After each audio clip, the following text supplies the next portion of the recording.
Hi,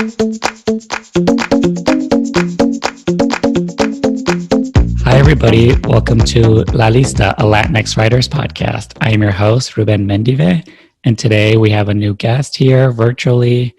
I like to start off every interview with asking my guests to introduce themselves. So your name and how you identify. My name is Danny Tolli. I am a Latinx writer, born and raised from Queens, New York. He, him, his pronouns, queer, gay, unapologetic about all those things. So you sort of led me to my follow-up question. I like to ask people where they're from. And I know that can be sort of a complex answer for Latinx folk. Mm-hmm. So what's the short version? What's the long version? The short version is I was born and raised in Queens, New York. The long version, my parents are Argentinian immigrants. They came to the States in the 80s. My dad came first, like actually on the heels of a military junta down in Argentina. My dad was living in Canada for a time. He was there through, asylum, exile, and upon like 3 months of being there, Argentina returned to democracy. And so all of a sudden he's like, oh, I've lost my visa and I don't know what to do. And he went on a weekend trip to New York to be able to like sort of stay undocumented in Canada, and ended up falling in love with New York. So he's like, I'm going to stay in the States. And then he was an undocumented person in Queens, New York. My mom followed shortly thereafter, and I came around a year then. I'm not super familiar with New York. So can you explain like sort of where you grew up for someone that's like never been there? Yeah, I grew up in Elmhurst. It's this very urban town smack in the middle of Queens, which is one of the 5 boroughs of New York. TV and movies are always making fun of us, but we're sort of like the scrappy little borough. My neighborhood was incredibly diverse. Like a couple of years ago, the New York Times wrote an article about how there was like 400 cultures in just like this like 5-block radius of the neighborhood I grew up in. And that was pretty much my upbringing. I didn't grow up with Argentinians. I grew up with, in terms of the Latinx community, Boricuas and Dominicans and Mexicans, Central Americans, Salvadorians. Our sort of quote unquote family was this family of Ecuadorians that my parents, there was the first ones that they met living in the US, and welcomed them with open arms. And so very much my culture is infused by all those things, like a very pan-Latinx identity. And then also smacked in the middle of a neighborhood that has a high concentration of Asian American, Bangladeshi, Hasidic Jewish people. It was the United Nations of New York City, and very working class too. I think that's one of the things that I love about the neighborhood that I grew up in, is that, we were just 20 minutes away from Manhattan, which is glamorous, and, the lights and Broadway and the financial district, but Elmhurst and Queens has always very much felt like the people of the city. Yeah, and I like to get a sense of like who you were as a child, and like what did your parents do for a living? Like, my dad is still a mechanic. He runs a body shop back home, like hardcore workaholic, 13, 14 hours a day, and then he'd come home. We'd all have dinner at like 9 p.m. Because that's what you did in our family. We all just sat at the dinner table while a telenovela was playing in the background. My mother, because of my parents' sort of very provincial machista culture, she came to the United States wanting to be a lawyer. She had legal aspirations, and then she got pregnant with me, and she became a homemaker. She raised me, my sisters. She, always had dinner on the table, but always wanted to do more. And so when we got a little older, she ended up going to community college. She ended up taking a couple courses, and it was hard for a middle-aged Latina who, is an immigrant, who English is her first language, who didn't get a real mastery of it. She couldn't end up doing the thing that she wanted to do. So she ended up cleaning homes and, when I was in high school, would clean banks. Like I remember one night I went out with her while she was like cleaning the Citibank that we all had accounts in. And then later in life, ended up working for the post office and was sort of took on a managerial role there. Yeah, I grew up in a very working class, workaholic home. I interview a lot of Latinx people, and for most of them, claiming that identity is a journey. So I'm just curious, especially, growing up in like a very mixed neighborhood, but also like not really being like the norm of like Latinidad in that area. So like, can you talk about that?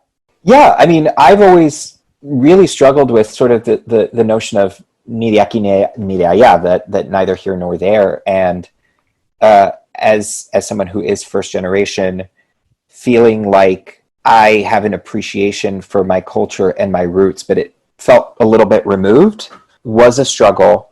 We grew up in my house having to speak Spanish. English was not allowed. I went to first grade not knowing English. And my parents were like, you'll learn when you get there. It was also interesting growing up with sort of this influx of other cultures, because I felt like I got pieces from different experiences that I hadn't experienced myself. I don't know if that makes any sense.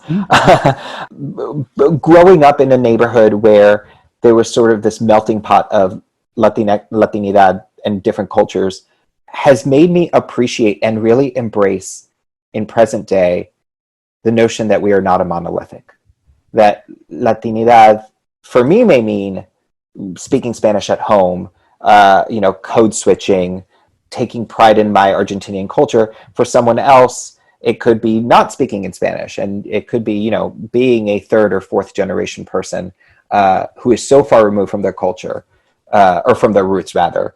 Yeah, growing up in a neighborhood like Queens made me appreciate that we are not just one people. You can't just paint us with like this broad brush of like, oh, this is what makes a Latinx person.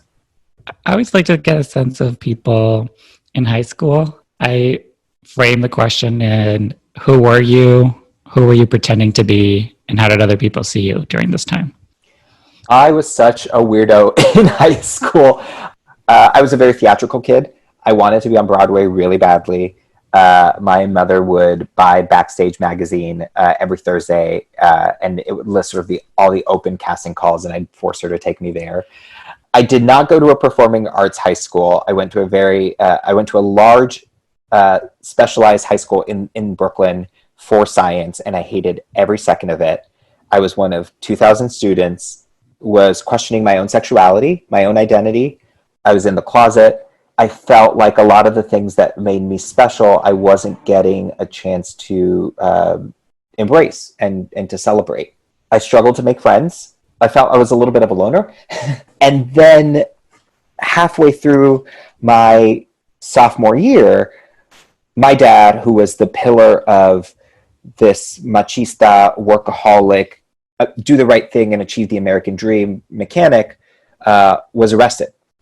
And what we come to find out is this sort of stereotype, this persona that he was putting forth and really impressing upon me, which forced me to live in the closet, was all a lie. He was running a chop shop. He was dealing shady business, and he got invited to John Gotti's funeral. That sort of tells you who he is. All these secrets came out, and we were all shell-shocked in my family.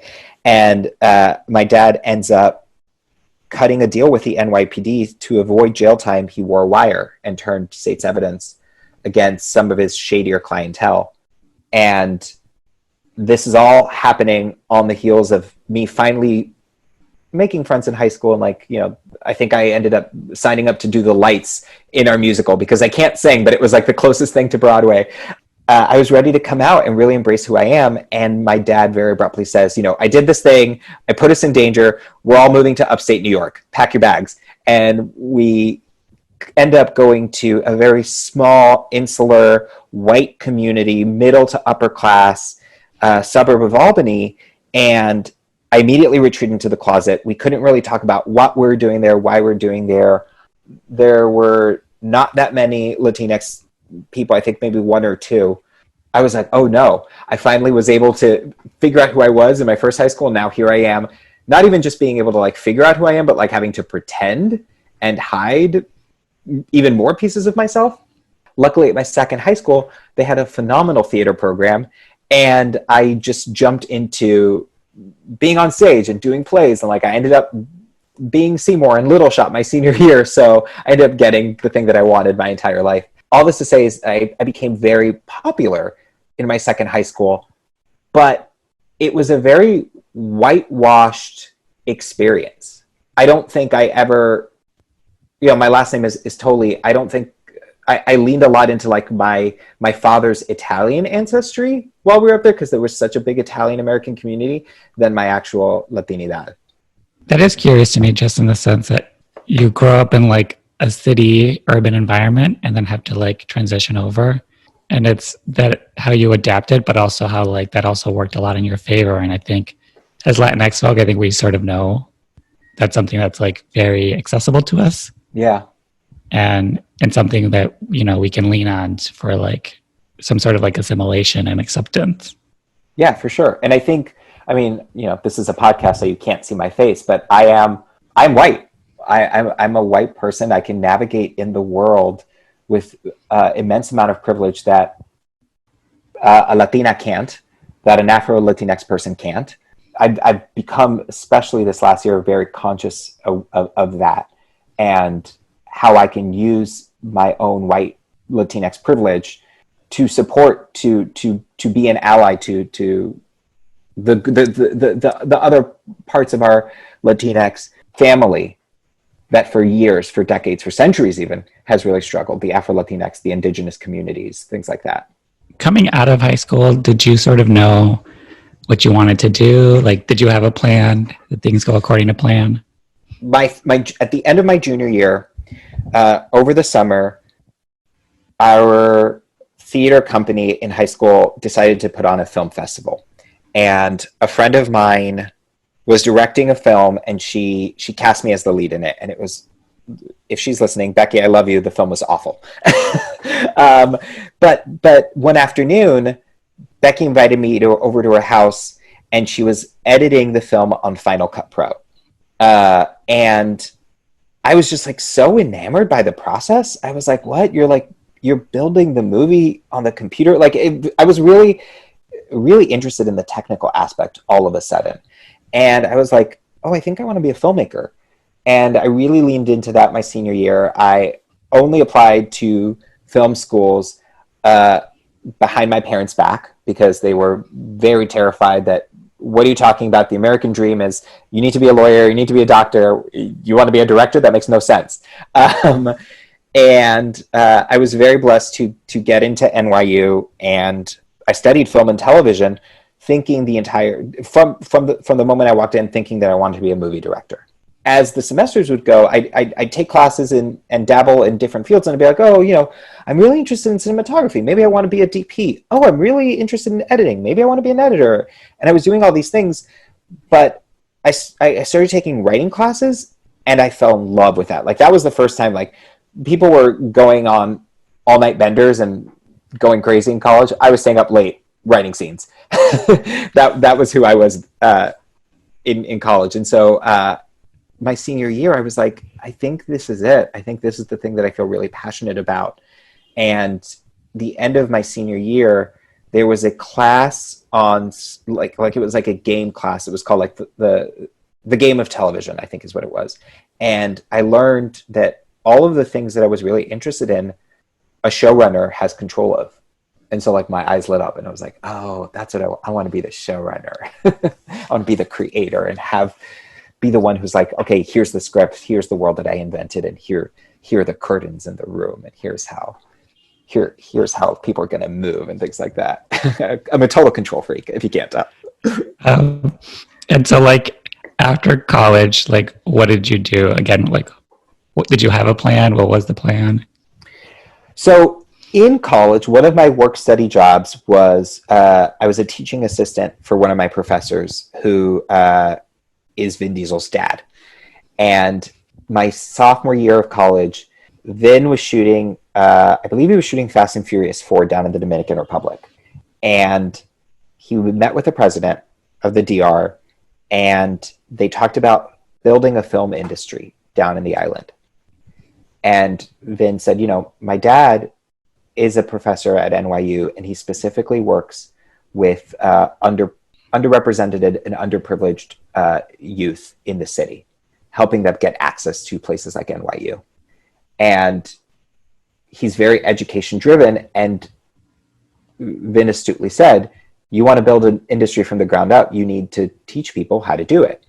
So I was TAing for my boss, for Irving, and Irving said, Danny, you speak Spanish. Do you want to come spend a summer in the Dominican Republic helping us teach kids how to work cameras? And I was like, yes, I love tropical weather. And that was my job in between summers, and then became my full-time job after graduation. I'm born and bred in New York. I did not want to move to LA. I was like, gross, West Coast, not going to be me.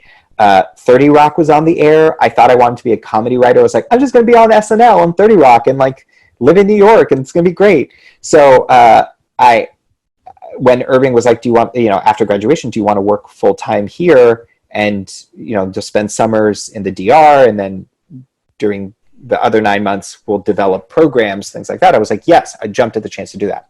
The summer after I graduated from NYU, we did the film program. And then a friend of mine sent me a fellowship for a program out in Los Angeles called the National Hispanic Media Coalition, the NHMC. They do an annual TV writing fellowship, 6-week program. They bring you out here, and he said, you should apply to this. I think you'd be really good. I think you're a really good writer. And I applied, and I got in. And they flew me out here. They put me up at the Oakwood Apartments, the glamorous Oakwood Apartments in Burbank. And it was a spec writing class at the time. This was back in 2008. And we got to meet the executives from the ABC and the NBC inclusion departments, and we were basically preparing the specs that we would then use to apply to the larger fellowships at those networks. And it gave us an inside view into how the industry works. I ended that program, and I asked one of the execs at ABC, what do I need to do to break in? And he said, you need to move to LA. So I went back to New York, celebrated Christmas with my family, and then moved out here 2 months later. Luckily, because of the years that I had spent working with Irving and with Vin down in the summer in the nonprofit world, they hired me as a part-time intern at One Race Films, which is Vin's film production company. That became a full-time job. I was there for 2 years. We were doing a lot of film work, and I loved it. I gained tons of experience. I did coverage. I was, listening on development calls, but it wasn't writing and it wasn't TV. I've always been obsessed with TV. I've always loved the idea of 7 seasons and the way that you can sort of live with characters and see them grow and evolve. And that is a medium that I personally really respond to and want to work in. And so after a couple of years at One Race, the same friend who recommended me for the NHMC program was working as an assistant to Kevin Williamson. And Kevin Williamson, was such a huge fan of from, early 90s to present day. And so I was like, yes, I'll do it. And I ended up working for Kevin for 2.5 years. And, that was showrunner boot camp 101. I learned so much. I grew as a writer, grew as a producer, was reading budgets on my first week. It was insane. That felt like true film school, more than the 4 years that I spent at NYU. I'm curious. I'm always curious about people that move to LA.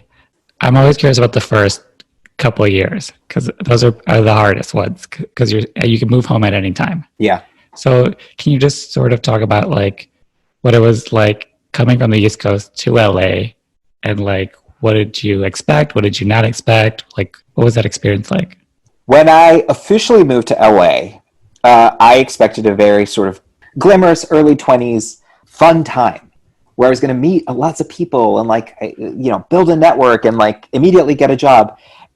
And the first 6 months were awful. I started dating someone who like I was head over heels for, and he like within a month broke up with me, and it was devastating. My roommate was this 50-year-old man because we had met in this writing program, and I just didn't know anyone else. So, and he was looking for a roommate, and we didn't. It was not a match at all. I was a terrible roommate as well. I didn't have a car. I was like, I don't need a car. I can just navigate the bus system, and quickly learned no. I was living in Burbank.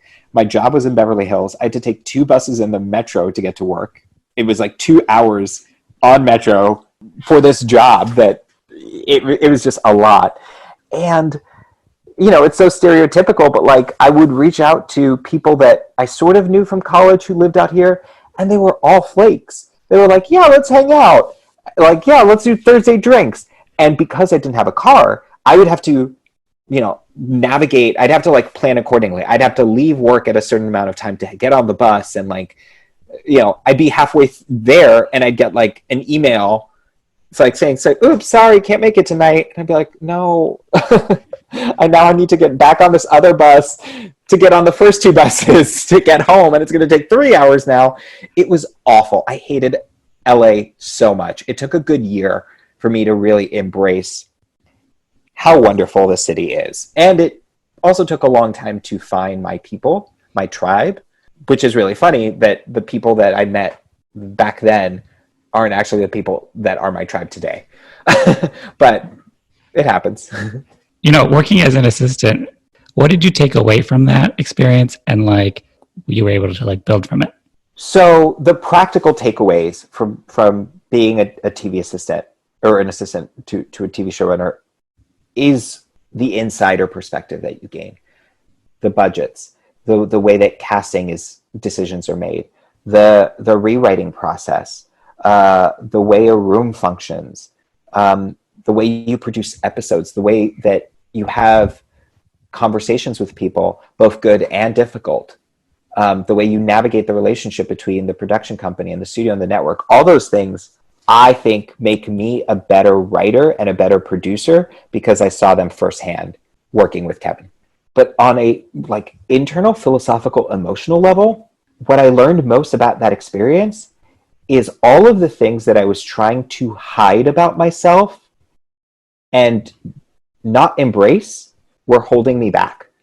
And I became a much better storyteller when I started leaning into what makes me special and telling my story and sharing that perspective.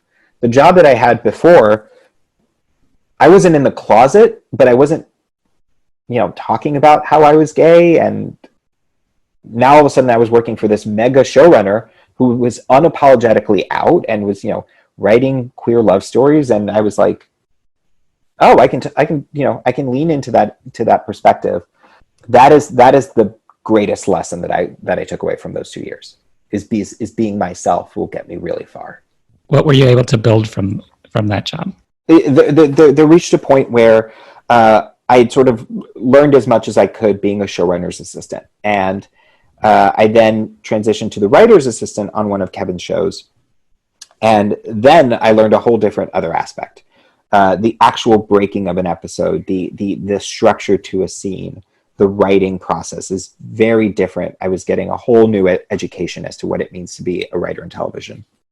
I got a freelance that season of the show, and I was able to write a first draft, and then we rebroke the episode and quickly rewrote it. And the fact that I was able to produce it was a huge deal, because when I started meeting as a staff writer on shows, a lot of what I sold myself as was, you're getting a staff writer with great ideas and a strong work ethic, but you're also getting someone who's produced and who's learned producing and who like knows how to write towards a budget.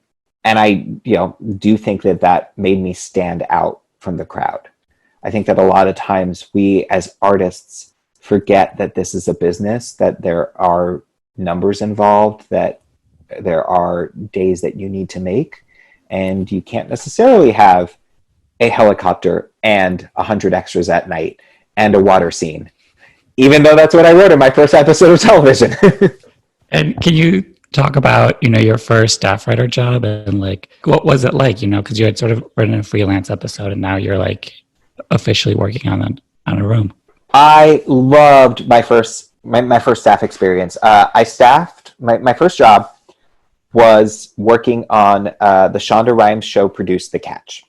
It was a soapy procedural thriller on ABC that lasted 2 seasons. I was hired by the creator, and I was brought on because of my experience with Kevin, because of the shows that he was working on at the time were sort of a little dark and twisty, multi-layered thriller-esque dramas. And we were going to tell a story like that on The Catch. And about 2 months into it, ABC was like, you know what? We don't want this anymore. And my showrunners left, and Shonda was like, well, what if we can sort of reconceive this series? And she brought on Alan Heinberg, who took over, and he was like, I want to tell a fun champagne cocktail romantic comedy. And I was like, oh my God, I can't write that. And so my first year, I was like, I was really struggling because it was a genre that I wasn't familiar with. It wasn't sort of the thing that I had signed up for. And I felt a little lost. And Alan pulled me aside at one point. It was just like, you're doing great. Have fun. Like, I really respect you. Don't worry so much. Like get the guardrails off. And so that allowed me to sort of, pitch things that I'd normally not pitched before. I got to produce a lot on the show because I had producing experience. I came back season 2. I'd learned a lot my first year. I took and applied that to my second year, and I sort of relaxed a little bit. I was like, okay, we're doing a romantic comedy, so here are the romantic comedy beats. And, sadly we didn't get a season 3, but I loved working on the show. I loved the relationships. I loved all my showrunners. I really respected both the showrunners of the first version of The Couch and Alan, who I consider one of my mentors, the second version. And can you sort of talk about like the journey to like the next job? Like, did you get it right away, or was it like a little lull time, or what was that like? No, it was a lull time. I tried staffing on a couple of shows, but it didn't end up working out. It took about a year. I lived a year off residuals and unemployment. My manager at the time, the management company that he was at had a production arm, and I had a general there, and the producer was really interested in my time with Kevin. Kevin had created the Vampire Diaries, and she's like, the producer was like, we have this book. It's sort of like, it's vampires in high school, and, we want to make it sort of like this gothic romance like Vampire Diaries, and we think you'd be like perfect for it to adapt. And I was like, okay, yeah, sure. And I was, it was a general. I was like entertaining all this.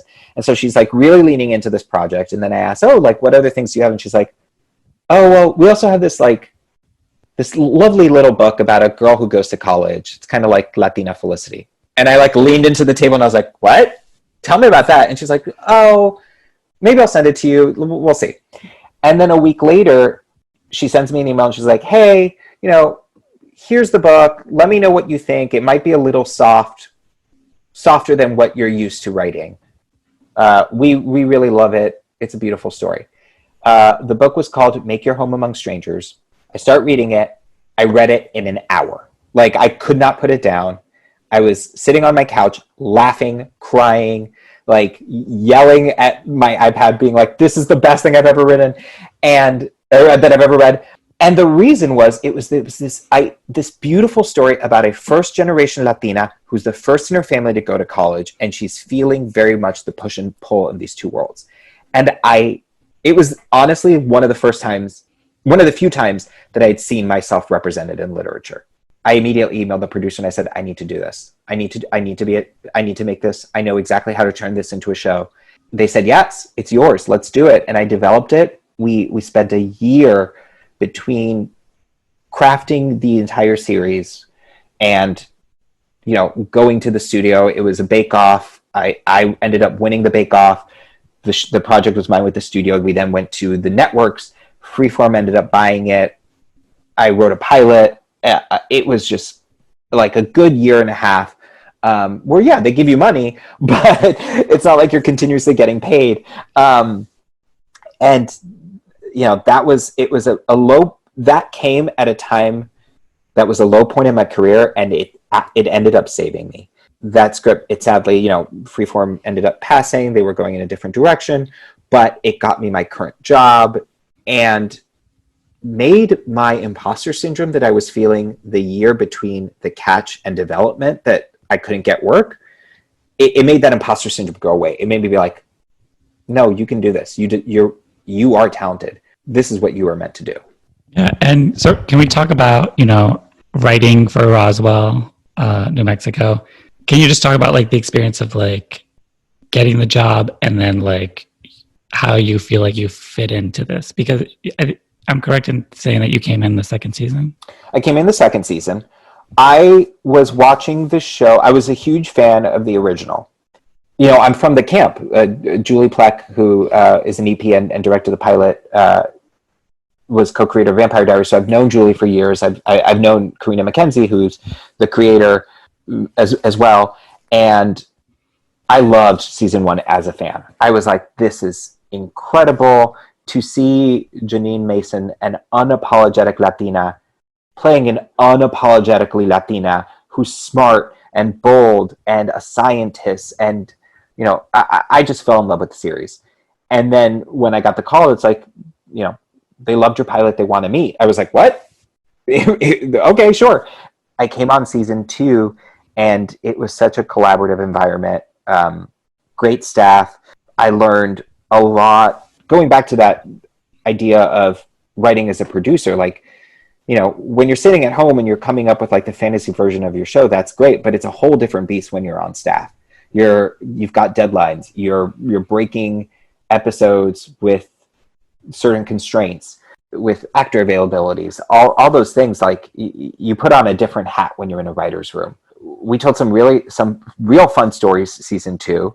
We co-write all of our episodes. And so I got to co-write 2 episodes with Carolina Rivera.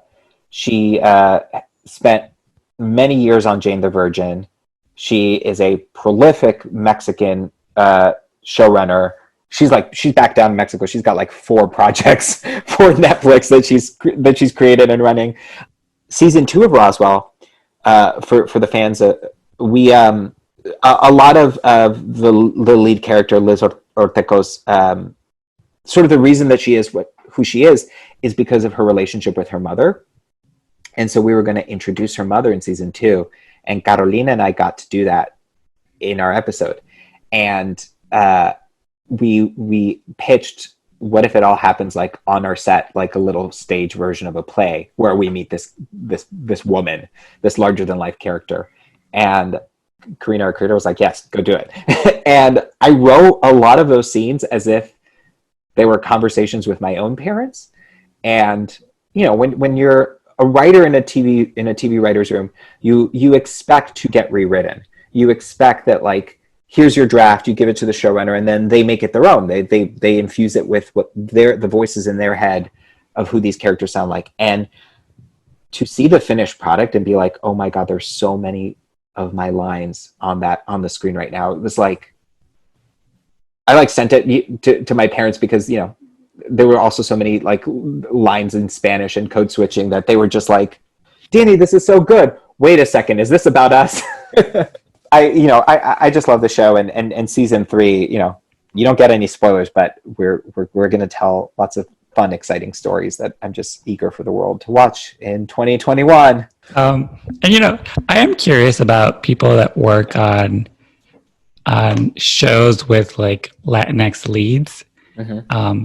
Because I find it so interesting that there are like Latinx shows, there are like Latinx branded shows, there are like I was just scrolling to Twitter today and they said there's no Latinx shows on TV. I know.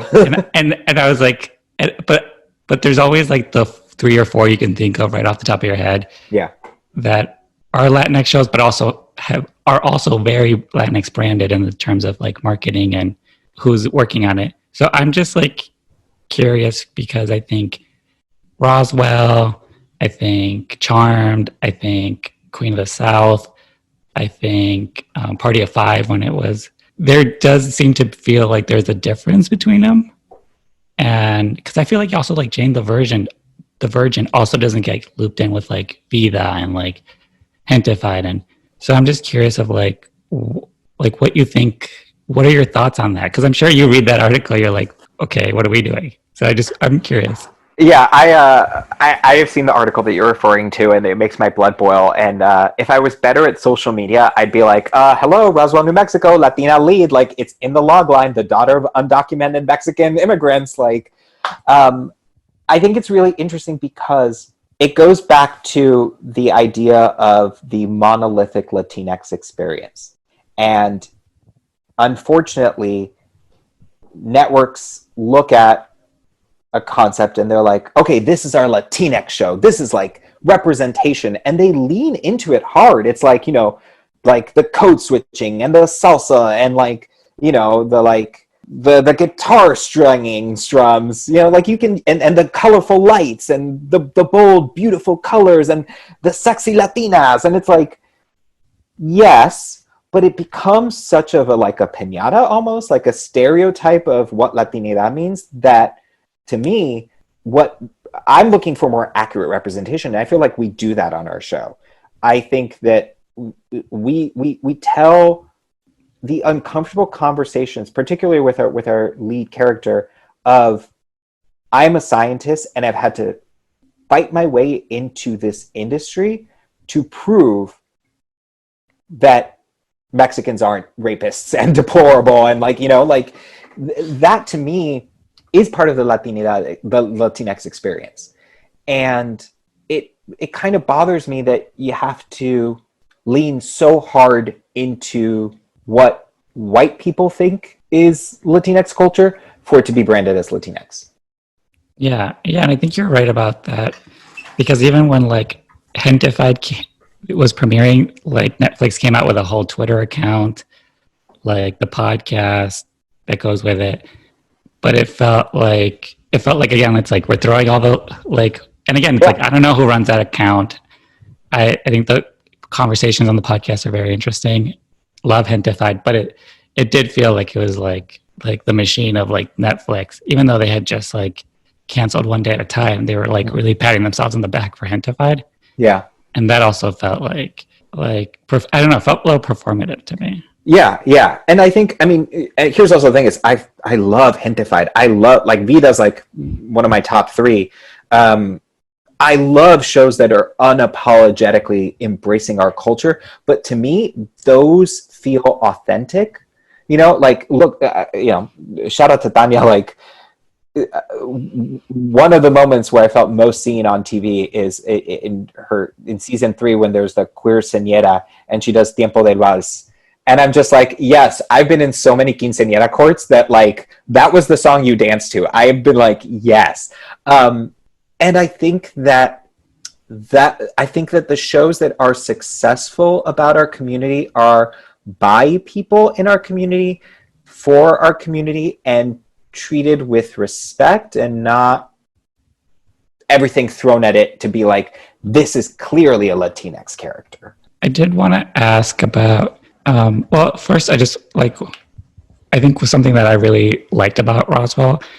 I think I saw a couple episodes from the original, but I think with this show and like Party of Five, there was like a central, like undocumented storyline, and you know, like my family's immigrants, like we grew up undocumented, and it was nice to like see a show where like I've seen a lot of shows where they introduce an undocumented character and in 40 minutes that person's a citizen. And or even I saw this on Grey's Anatomy too.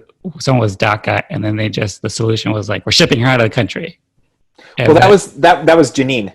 Yeah. Oh yeah, you're right. That was our lead, and they shipped her to Roswell. They shipped her to Roswell, like literally, like she got Roswell, and Grey's Anatomy was like, okay, we'll figure out a way.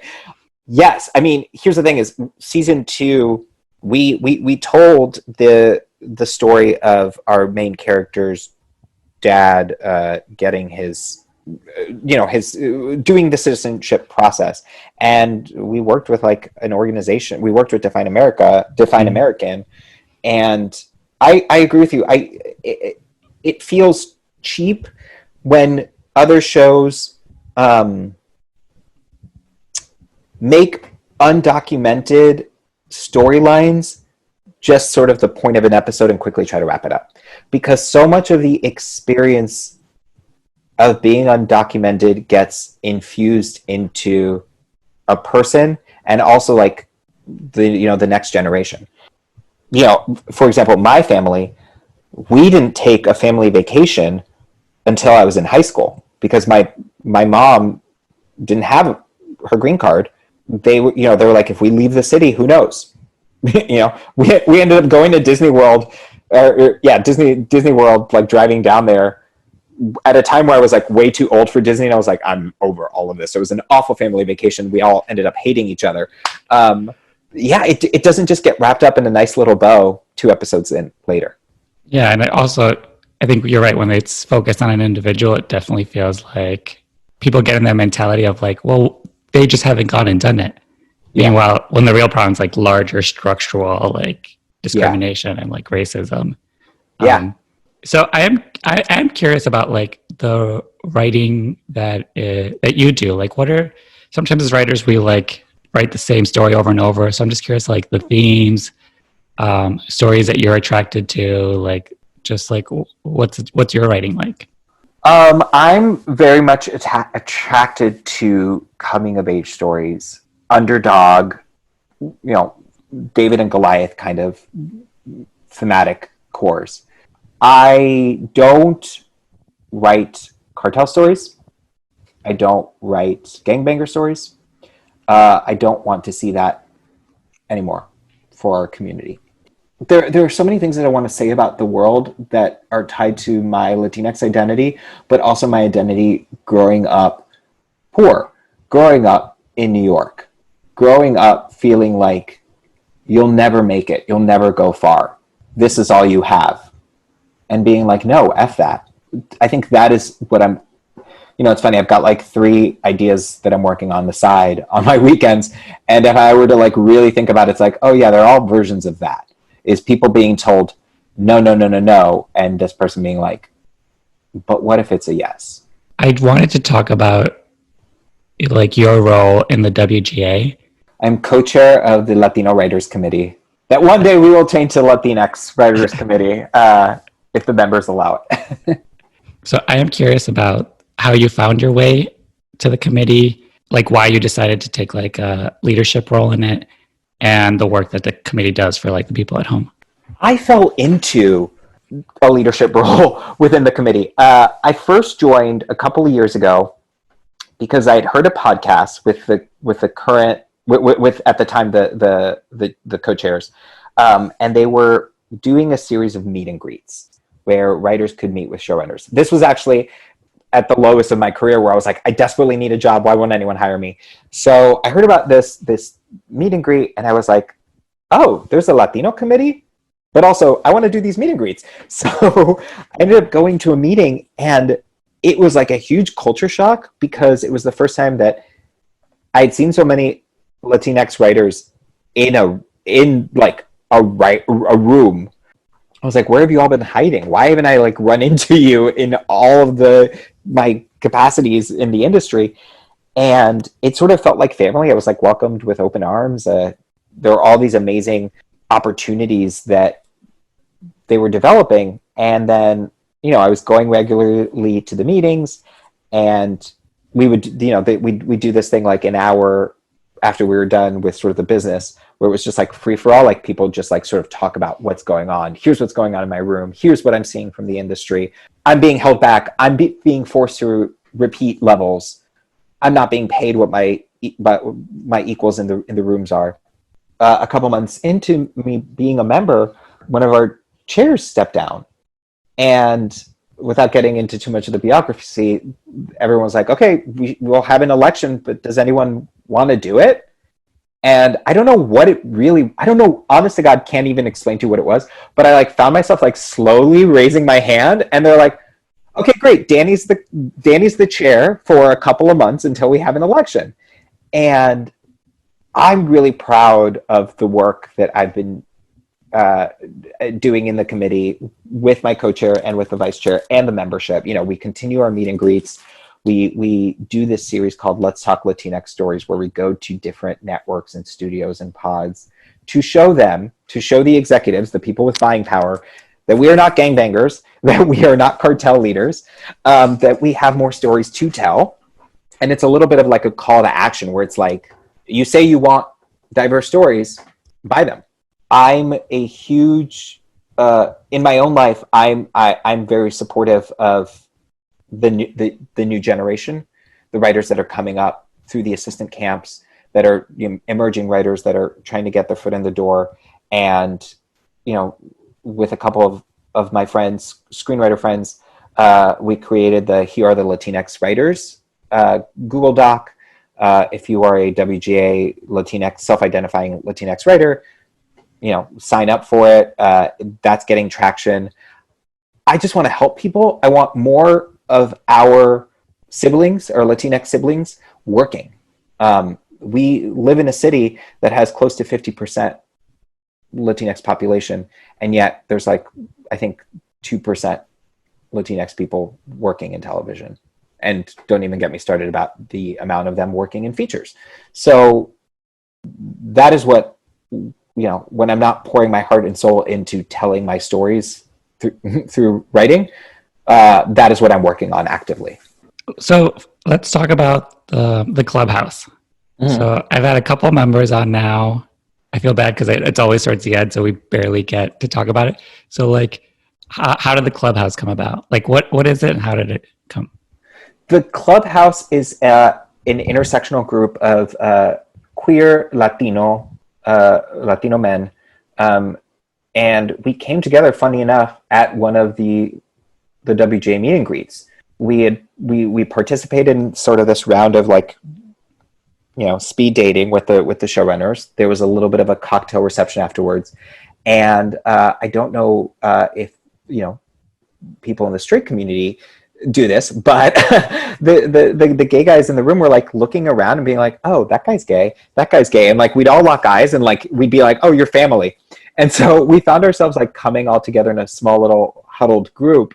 And Moises Zamora, who's a dear friend and is the creator of Netflix's upcoming Selena, he was like, you know, I think we should all meet up. I think we all have similar stories, and I think that, you know, we would benefit from a fellowship.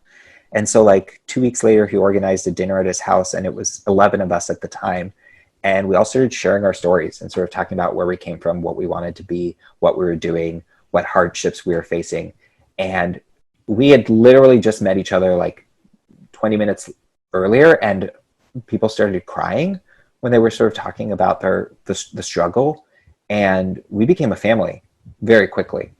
One of the things that we really push for in our little group is camaraderie and celebration of each other. Unfortunately, this industry that, you know, thinks of itself very woke, whenever shit hits the fan, they're like, okay, we need a Black writer, we need a Latinx writer, we need a queer writer. And so the disgusting term for queer Latinx people, you know, is the unicorn in the room. And so oftentimes, because we all had the similar sort of like checkbox identifying markers, we'd be up for the same jobs. There was literally a time where like my friend Moises and I, we were up for the same job and we were going to the interview just 30 minutes apart. And before the clubhouse, there was a sense of mean-spirited competitiveness. Why is that person getting that job? I should have that job. And then as we realized that that is institutional structural racism that's built to tear us apart, keep us down. And we're like, no, we don't stand for that anymore. And so now we can say, I'm not right for that job, but my friend Eric is. You know, my friend Marcos is got a show going on, and I really wish I could have worked on that show, but I'm not angry about it. In fact, I'm going to promote him. I'm going to share, you know, the show on my social media, all that stuff. Like, that to me has been the greatest takeaway of the clubhouse. We do a lot of like internal here's how you do a general. Here, I'll recommend you for jobs here and there. But the love that we have for each other, especially as this group grows and we welcome in more members, it's always going to be a family. It's always going to be caring for the person that you're sitting across the table from. With the committee, with the clubhouse, your active role in it. I'm curious of like what like called you to do it, because there is people, very like white Latinx folk who like pass for white and then that's their ticket. And then there are folks who like see the diversity check marks they can hit and use that, and then that's their ticket. I think that's what first impressed me when I first heard of like Tanya Sriracha, how like she was making the decision to like hire more Latinx folk, build a room, like pull people up with her. So I'm curious of like what compelled you to like be part of the work. I think what it was is jealousy that I didn't have that. I stumbled a lot in the beginning of my career. There's really only one mid-level Asian American woman that I can point to who pulled me aside once and said, don't do it this way, do it that way. And that changed the game for me. And the fact that our community continues to struggle with underrepresentation, I do believe it's because there's not enough of us Latinx people who are moving up the ranks and bringing the ladder back.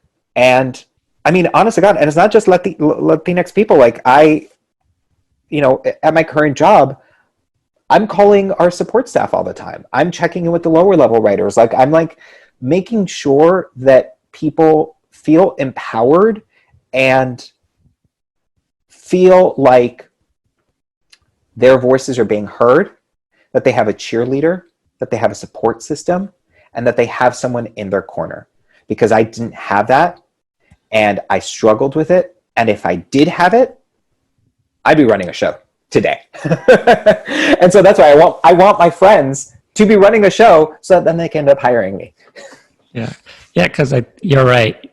With the unicorn, where there's just space for one, it's not just that like entry level writer. It's every level up. There's a mentality in the structure where it's like there's just room for one. Yep. And you're right. I think that's like something that we've internalized a lot, and we have to like actively like work against and build community, because that's where our strength is. Mm-hmm. Agree. So speaking of like the committee and the clubhouse, I like to ask my guests who are writers that they're a fan of. So the way I frame it is, these could be heroes of yours. This could be peers, friends. It could be people you're creeping on Instagram who like don't know who you are, but you're a fan of their work. So who are some of those people for you? Oh my God, there's so many from all those categories. I came of age during the 90s, and we couldn't afford a babysitter. So I spent a lot of my afternoons and evenings watching primetime WB. So in like my DNA as a storyteller, my idols are, Joss Whedon and Kevin Williamson and Greg Berlanti. But I will say that the first time I felt myself seen on TV was Ugly Betty. And I think Silvio Orta is like up there in terms of someone that I idolize, worship, love his words. I'm going to miss him. It sucks tremendously that I'll never get to work with him. I'm just such a huge fan of his. I'm incredibly proud and also like desperate to work with the newer generation. Stephen Canals, Tanya Sriracha. Like, these are people who are just so bold in their storytelling, and wear who they are they wear their heart on their sleeve, and I'm just in awe of them. I like want to learn. I want to work, collaborate. I'm just obsessed with them, and they know it. So, who else? There's I've got my list of friends. My friend Eric Lou Reyes. The minute either one of us get a show, I I know at least on my end, I'm like, Eric, you're coming on the ship with me. I hope he feels the same way. But yeah, I'm really excited to see some young Latinx writers out there, see what stories they come out with. This is the social media plug part. So where can people follow you? Where can they find you? You can follow me on Twitter, DC Tolli. I think that's also my Instagram. Warning, my Instagram is mostly photos of my dog.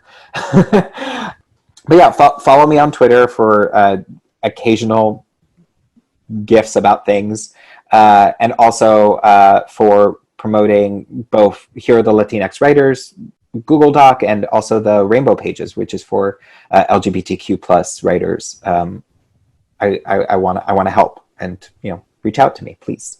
So my final question to my guests is I asked them to title the episode. The prompt is a blank Latinx writer. I'm going to go with 2 words, and I'm going to go with a supportive first-gen Latinx writer. And that, I think, encompasses who I am as a storyteller and as a person. The first-gen aspect, the neither here nor there, trying to search for my place in the world, and that is what I try to figure out in my writing. And the supportive part comes from I have been given someone has held my hand in the beginning and helped me up, and I want to do the same. Beautiful. All right.